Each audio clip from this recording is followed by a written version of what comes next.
Calcium ಮಾತ್ರೆಗಳನ್ನು ಸೇವಿಸದೇನೆ ನಮ್ಮ ಮೂಳೆಗಳನ್ನು ನಾವು ಹೇಗೆ ಸ್ಟ್ರಾಂಗ್ ಮಾಡ್ಕೊಳ್ಬಹುದು?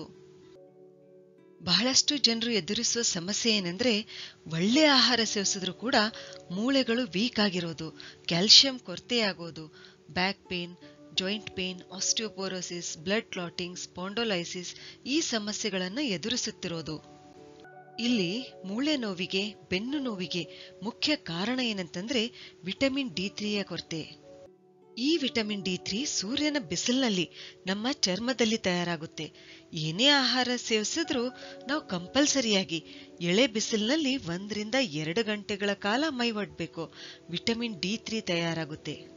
ಇದು ನಮ್ಮ ಸಣ್ಣ ಕರುಳಿನಲ್ಲಿ ಕ್ಯಾಲ್ಸಿಯಂ ಹೀರಿಕೆಯಾಗುವಲ್ಲಿ ಸಹಾಯ ಮಾಡುತ್ತೆ. ಒಳ್ಳೆಯ ಪ್ರಮಾಣದಲ್ಲಿ ಕ್ಯಾಲ್ಸಿಯಂ ತಯಾರಾಗಿ ಮೂಳೆಯಾಗಿ ಕನ್ವರ್ಟ್ ಆಗಬೇಕಾದ್ರೆ ಮತ್ತು ನಮ್ಮ ಮೂಳೆಗಳು, ಹಲ್ಲುಗಳು ಸ್ಟ್ರಾಂಗ್ ಆಗಬೇಕಾದ್ರೆ ವಿಟಮಿನ್ ಡಿ3 ಬೇಕೇ ಬೇಕು.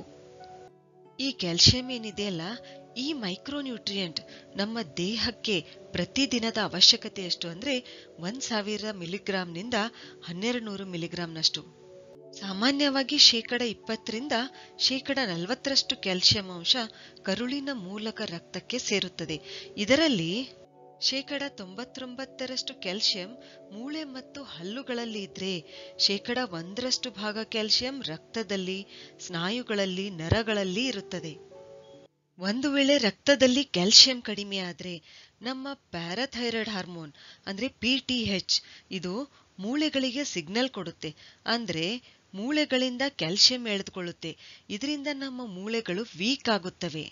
ನಮಗೆ ಕ್ಯಾಲ್ಸಿಯಂ ಯಾಕೆ ಇಂಪಾರ್ಟೆಂಟ್ ಅಂದ್ರೆ, ನಮ್ಮ ಮಿದುಳು ನರಕೋಶಗಳ ಮುಖಾಂತರ ನಮ್ಮ ಸಂಪೂರ್ಣ ದೇಹದಲ್ಲಿ ಸಿಗ್ನಲ್ಗಳನ್ನು ಕಳುಹಿಸುತ್ತದೆ.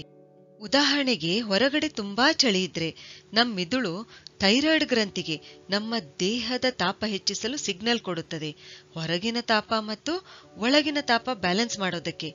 ಈ ಸಿಗ್ನಲ್, ಈ ಸೂಚನೆ ಸರಿಯಾಗಿ ತಲುಪಬೇಕಾದ್ರೆ ಕ್ಯಾಲ್ಸಿಯಂ ತುಂಬಾನೇ ಇಂಪಾರ್ಟೆಂಟು. ನಮ್ಮ ದೇಹದಲ್ಲಿ ರಕ್ತ ಪಂಪ್ ಮಾಡಲು ಹೃದಯದ ಸ್ನಾಯುಗಳು ರಿಲ್ಯಾಕ್ಸ್ ಆಗುತ್ತವೆ ಮತ್ತು ಕಾಂಟ್ರಾಕ್ಟ್ ಆಗುತ್ತವೆ. ಈ ಕ್ರಿಯೆ ಅಂದ್ರೆ ರಿಲ್ಯಾಕ್ಸಿಂಗ್ ಮತ್ತು ಕಾಂಟ್ರಾಕ್ಟಿಂಗ್ ಕ್ರಿಯೆ ಏನಿದೆಯಲ್ಲ, ಇದು ತುಂಬಾ ಫಾಸ್ಟ್ ಆಗಿ ಆಗಬಾರ್ದು. ಈ ಕ್ರಿಯೆ, ಈ ಮೂಮೆಂಟ್ ರೆಗ್ಯುಲರ್ ಟೈಮ್ಗೆ ಆಗಬೇಕು. ಈ ಕ್ರಿಯೆ ರೆಗ್ಯುಲೇಟ್ ಮಾಡಲು ಕ್ಯಾಲ್ಸಿಯಂ ಮತ್ತು ಐರನ್ ಬೇಕೇ ಬೇಕು. ಅಷ್ಟೇ ಅಲ್ಲ, ಕ್ಯಾಲ್ಸಿಯಂ ಹಾರ್ಮೋನ್ ಲೆವೆಲ್ ಮೇಂಟೈನ್ ಮಾಡುವಲ್ಲಿ ತುಂಬಾನೇ ಸಹಾಯ ಮಾಡುತ್ತೆ.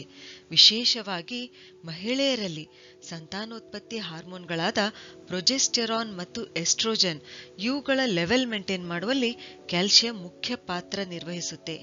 ಕ್ಯಾಲ್ಸಿಯಂ ಕೊರತೆ ಆದ್ರೆ ತಡವಾಗಿ ಋತುಮತಿಯಾಗುತ್ತಾರೆ, ಮುಟ್ಟು ಕಾಲಕಾಲಕ್ಕೆ ಸರಿಯಾಗಿ ಆಗೋದಿಲ್ಲ, ಹೆಚ್ಚು ರಕ್ತಸ್ರಾವ, ನೋವು ಕಾಣಿಸ್ಕೊಳ್ಬಹುದು. ಆದ್ದರಿಂದ ಕ್ಯಾಲ್ಸಿಯಂ ನಮ್ಮ ದೇಹಕ್ಕೆ ತುಂಬಾನೇ ಇಂಪಾರ್ಟೆಂಟ್. ರಕ್ತ ಹೆಪ್ಪುಗಟ್ಟಲು ಕೂಡ ಕ್ಯಾಲ್ಸಿಯಂ ಸಹಾಯ ಮಾಡುತ್ತೆ. ನಿದ್ರಾಹೀನತೆ ಸಮಸ್ಯೆಯಲ್ಲಿ ಕೂಡ ಕ್ಯಾಲ್ಸಿಯಂ ಸಹಾಯ ಮಾಡುತ್ತೆ.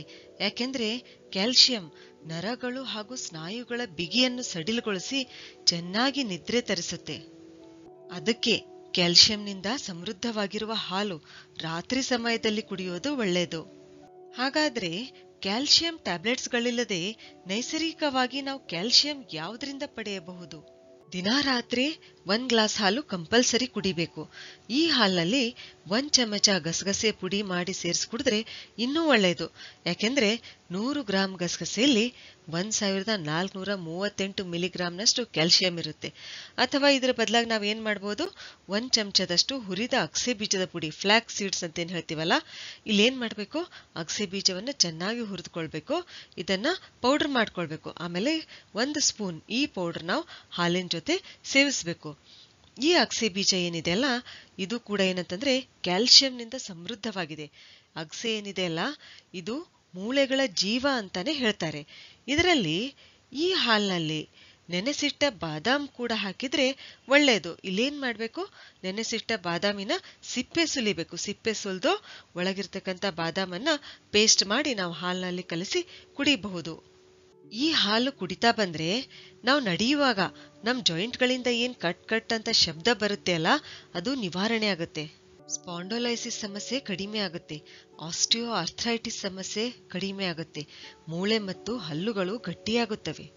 ಹೆಚ್ಚು ಕ್ಯಾಲ್ಸಿಯಂ ಇರುವ ಮತ್ತೊಂದು ಆಹಾರ ಪದಾರ್ಥ ಎಳ್ಳು. 1 ಕಪ್ ಎಳ್ಳು 1740 ಮಿಲಿಗ್ರಾಂನಷ್ಟು ಕ್ಯಾಲ್ಸಿಯಂ ಹೊಂದಿರುತ್ತದೆ. ಇದಕ್ಕೆ ಸ್ವಲ್ಪ ಬೆಲ್ಲ ಸೇರಿಸಿ ತಿಂದ್ರೆ ಇನ್ನೂ ಒಳ್ಳೆಯದು. ಯಾಕೆಂದ್ರೆ 1 ಕಪ್ ಬೆಲ್ಲದಲ್ಲಿ 120 ಮಿಲಿಗ್ರಾಂನಷ್ಟು ಕ್ಯಾಲ್ಸಿಯಂ ಇರುತ್ತದೆ. ಕರಿಬೇವಿನ 5-6 ಚಿಗುರೆಲೆಗಳು ದಿನಾ ಬೆಳಗ್ಗೆ ಖಾಲಿ ಹೊಟ್ಟೆಯಲ್ಲಿ ಸೇವಿಸೋದ್ರಿಂದ ಕ್ಯಾಲ್ಸಿಯಂ ಕೊರತೆ ನಿವಾರಣೆ ಆಗುತ್ತೆ. ಯಾಕೆಂದ್ರೆ 100 ಗ್ರಾಂ ಕರಿಬೇವು 830 ಮಿಲಿಗ್ರಾಂನಷ್ಟು ಕ್ಯಾಲ್ಸಿಯಂನಿಂದ ಸಮೃದ್ಧವಾಗಿದೆ. ಪನೀರ್ ಕೂಡ ಕ್ಯಾಲ್ಸಿಯಂನಿಂದ ಸಮೃದ್ಧವಾಗಿದೆ. 1 ಕಪ್ ಪನೀರ್ನಲ್ಲಿ 730 ಮಿಲಿಗ್ರಾಂನಷ್ಟು ಕ್ಯಾಲ್ಸಿಯಂ ಕಂಡುಬರುತ್ತೆ. ನುಗ್ಗೆ ಸೊಪ್ಪು ಕೂಡ ಕ್ಯಾಲ್ಸಿಯಂನಿಂದ ಸಮೃದ್ಧವಾಗಿದೆ. 100 ಗ್ರಾಂ ನುಗ್ಗೆ ಸೊಪ್ಪಿನಲ್ಲಿ 440 ಮಿಲಿಗ್ರಾಂನಷ್ಟು ಕ್ಯಾಲ್ಸಿಯಂ ಇರುತ್ತೆ. 100 ಗ್ರಾಂ ಸಾಸಿವೆಯಲ್ಲಿ 490 ಮಿಲಿಗ್ರಾಂನಷ್ಟು ಕ್ಯಾಲ್ಸಿಯಂ ಇರುತ್ತೆ. 100 ಗ್ರಾಂ ಒಣ ಕೊಬ್ಬರಿಯಲ್ಲಿ 400 ಮಿಲಿಗ್ರಾಂನಷ್ಟು ಕ್ಯಾಲ್ಸಿಯಂ ಇರುತ್ತೆ. 100 ಗ್ರಾಂ ರಾಗಿಯಲ್ಲಿ 344 ಮಿಲಿಗ್ರಾಂನಷ್ಟು ಕ್ಯಾಲ್ಸಿಯಂ ಇರುತ್ತೆ. ಆದ್ದರಿಂದ ರಾಗಿ ಮುದ್ದೆ ಮೂಳೆಗಳಿಗೆ ತುಂಬಾನೇ ಒಳ್ಳೆಯದು. ಮೆಂತ್ಯ ಸೊಪ್ಪು ಕೂಡ ಕ್ಯಾಲ್ಸಿಯಂನಿಂದ ಸಮೃದ್ಧವಾಗಿದೆ. 100 ಗ್ರಾಂ ಮೆಂತ್ಯ ಸೊಪ್ಪಿನಲ್ಲಿ 395 ಮಿಲಿಗ್ರಾಂನಷ್ಟು ಕ್ಯಾಲ್ಸಿಯಂ ಇರುತ್ತೆ.